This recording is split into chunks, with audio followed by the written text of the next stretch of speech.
Hello. Before the video begins, I would like to tell you about an amazing channel.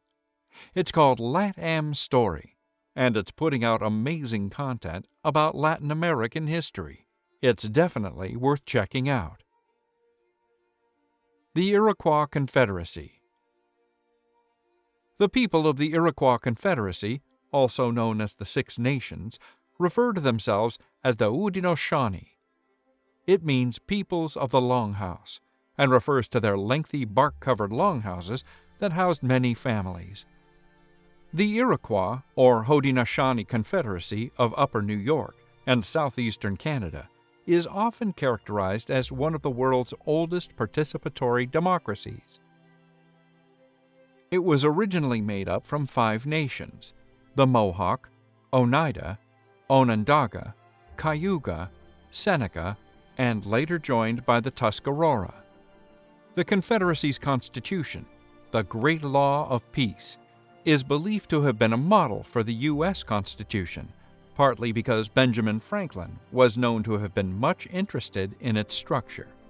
According to their founding tradition, the Peacemaker story, these Iroquois peoples, who had been at war with each other for a long time, came together to live in peace and harmony after Œāᵉ, a mourning Onondaga chief, joined a man who was known as the Peacemaker in pursuing unity among the Iroquois. Some believed this happened in the late 1100s, and some believed it happened in the late 1500s, as the story is carried orally and it's not written down. The great Peacemaker and the wise Էāᵉ traveled to each of the 5 nations to share their ideas for peace. A council meeting was called, and Էāᵉ presented the Great Law of Peace, or what would later be known as the Iroquois Constitution. It united the 5 nations into a League of Nations, the Iroquois Confederacy, and became the basis for the Iroquois Confederacy Constitution. Each nation maintained its own leadership, but they all agreed that common causes would be decided in the Grand Council of Chiefs. The concept was based on peace and consensus, rather than fighting. The Peacemaker established clans within the nations of the Iroquois Confederacy. The clan system united the nations and ensured peace among them. The Peacemaker also set up the Iroquois society as matrilineal. This meant clan members traced their family history and ancestors through their mothers. Each clan was made up of a group of families that had a common female ancestor. When people married, the husband moved into his wife's longhouse. When a child was born, he or she became part of the mother's clan. Members of the same clan were considered family members, so they always extended hospitality to each other, even if they came from different nations. Also, people of the same clan did not marry each other. Within each nation, members of the same clan lived together in a longhouse. The Iroquois lived in settlements made up of several longhouses. Longhouses were large, open dwellings where many families of the same clan lived together. The longhouse was an important place in the government of the Iroquois. It was where men and women met to discuss issues and events, and to advise their leaders. People were expected to attend these discussions because the consensus, or agreement, of the group was crucial. Clan mothers were usually the oldest and most respected women in their clans. The title was hereditary and passed on to the woman relative that was thought to be best suited for the position. Clan mothers were responsible for their clan's welfare and for maintaining harmony and balance within the clans and nations. They selected the male chiefs, called ǳāᵉ, which means caretakers of the peace. The Great Law of Peace stated that the chiefs had to put the needs of their people first. The clan mothers would replace chiefs who failed to do this. Within each clan, there was a women's council and a men's council. These councils advised the clan mothers, who then advised the chiefs, and vice versa.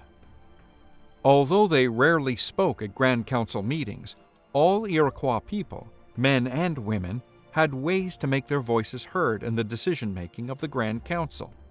Through the women's councils and men's councils of their clans, they advised the clan mothers of their positions on issues. The clan mothers, in turn, chose and advised the chief. If the chief didn't carefully consider the advice of his clan mother, the clan mother warned him. After the third warning, she removed him and chose someone else. The longhouse was used by the peacemaker and Hiawatha as a symbol to represent the union, the culture, and the tradition of the Iroquois Confederation, and how their territory should be shared. The three largest tribes held important positions within the Confederation, which relate to the structure of the longhouse. The Mohawk were the easternmost group and considered to be the keepers of the eastern door. The Seneca, the largest nation, were known as the keepers of the western door. The Onondaga were known as the keepers of the central council fire, and the main Onondaga village served as the capital and meeting place of the council. The Grand Council met to discuss issues that affected the whole Iroquois Confederacy, such as peace treaties, trade agreements, and decisions to go to war. The Grand Council was made up of chiefs from each nation, 50 in all. Within each nation, the chiefs formed a council for that nation. This council made decisions that helped its nation function well, such as sharing resources and locating settlements. The Grand Council met when a member nation called for a meeting. The role of the chiefs at Grand Council meetings was to represent the people of their clan and nation. The clan mothers attended the Grand Council meetings to make sure their chiefs fulfilled their role as representatives. The Grand Council was made from 50 chiefs. The number of chiefs for each nation was established by the peacemaker. The Seneca had 8, the Mohawk had 9, the Onondaga had 14, the Cayuga had 10, and the Oneida had 9 chiefs. The Seneca and the Mohawk being the older brothers, the Oneida and the Cayuga being the younger brothers, and the Onondaga being keepers of the council fire. First, the elder brothers, the Mohawk and the Seneca, discussed the issue among themselves.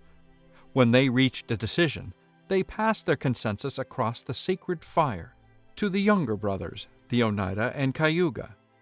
The elder brothers listened while the younger brothers discussed the matter and arrived at their own consensus.